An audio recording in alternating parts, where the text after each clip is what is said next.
Hello YouTube, Revved Up Gunslinger here. Joining me on my music stand in my living room is 3P365s. Let's say that 3 times fast. 3P365, oh gosh. Anyway, I'm leaving that in the video because that's too funny. Please excuse any background noise as my dishwasher likes to be extremely loud. Anyway, these two P365s are not mine as they belong to my father. This one is mine.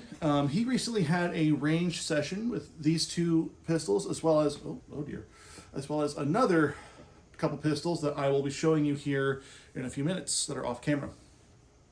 But first, I wanted to talk about importance of your concealed carry firearm in terms of size and shootability and even magazine size, because those things are all very important. I don't know. This is just right. Hang on. Please let me know in the comments if this angle is good or not. Okay, starting off, I have the 365 XL. I know it just says X on the slide. SIG likes to be weird about it. This is the XL model.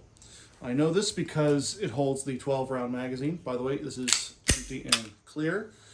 Holds the 12-round mag, flush fit like so, and has the longer barrel like that. Oh, yeah, this is going to be fun.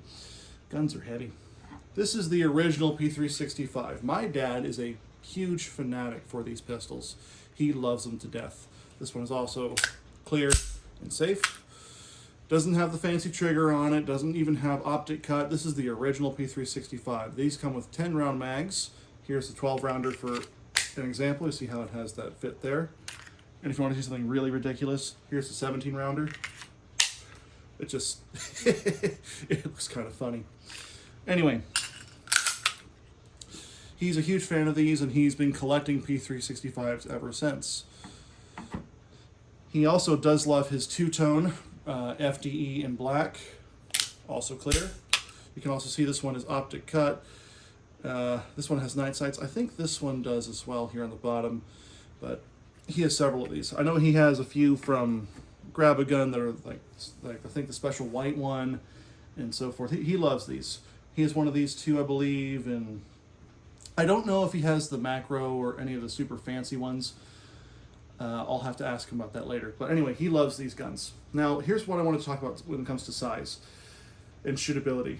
Now, he shoots these really well because he has bigger hands than me. You see here, if I was to fit it with a flush fit mag, I'd have to have the pinky down here. And I know a lot of guys say, well, that's fine for a pocket pistol. Have the pinky down there and so forth. And that's great. That's cool.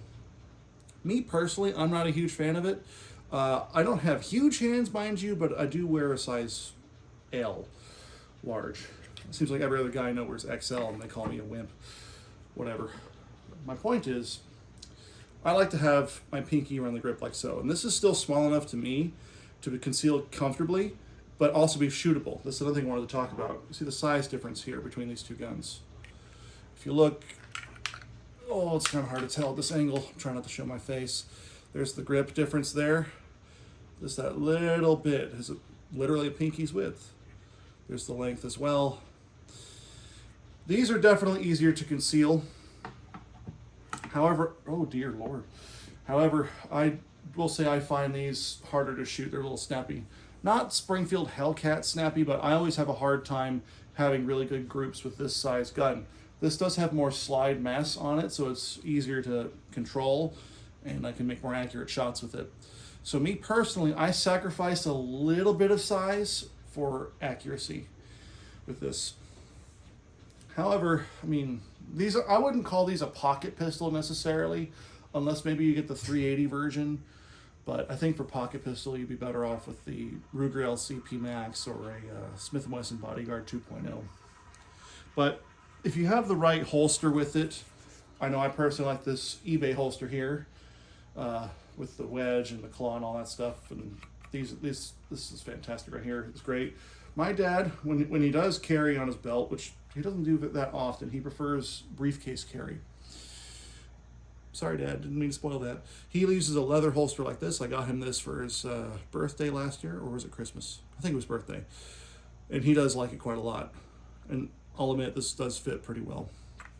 Anyway, that's enough about that topic. Let's show a couple other guns that my dad got to shoot over his range session. He had no issues with the P365s.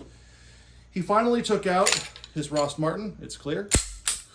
Took out his Rost Martin here. It's got the comp and it's got the green dot there. I don't know if you can see that on camera.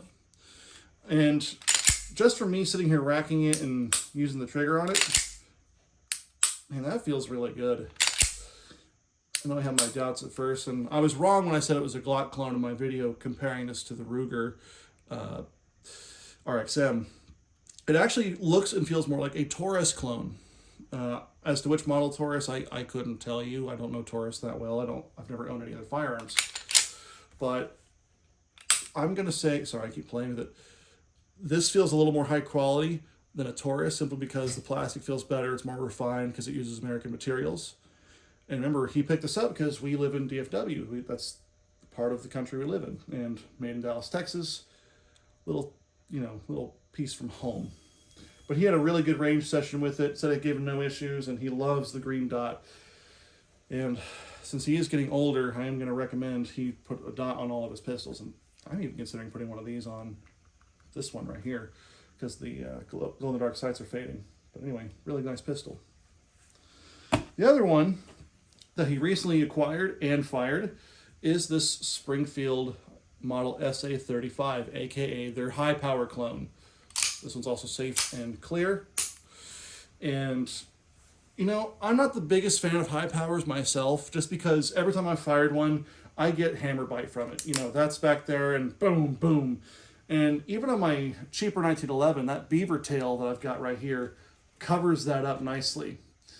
And maybe I'm just a wimp or something, but I'm not a huge fan in terms of firing. They're accurate, they're fantastic pistols, and I know a lot of people like to say, man, these really should have been, the sidearm instead of the Beretta back in the 80s, and I know that Saddam Hussein had a gold one, and a lot of militaries used one. These are great, but anyway, he said he was really accurate with it, and he had a good time, and so forth. He did want to make a comment about these grips. These are, I would call these G2 style grips. Correct me if I'm wrong. He said these feel very pointy in his hand. They feel very rough, but not Smith & Wesson rough, but like rough enough. In my opinion, these feel pretty good. They're more stout than a SIG grip per se, but definitely not Smith & Wesson harsh. And by the way, the reason why I have these guns is because I'm supposed to clean them. I haven't cleaned them yet. I'll get to it. But anyway, they're single action. Cock the safety like that.